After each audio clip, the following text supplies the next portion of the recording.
Hello everyone. In this video, we will explain what a VPN is and how it works. A VPN, or Virtual Private Network, keeps your online activity private and secure.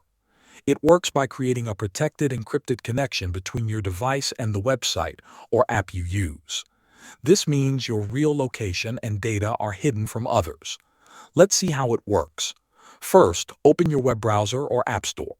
Type in the name of a trusted VPN service. Download and install the app on your device. Once it's installed, open the VPN app. You will usually need to sign in or create an account. After that, you will see a list of servers in different countries.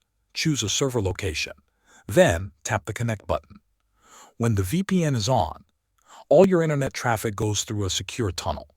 This tunnel encrypts your data so that no one, not even your internet provider, can see what you are doing online. The website you visit only sees the VPN server's IP address, not your real one. If you turn off the VPN, your traffic goes back to normal, meaning your real IP and location become visible again. Using a VPN is that simple. Download it, sign in, pick a server, and connect. Thanks for watching.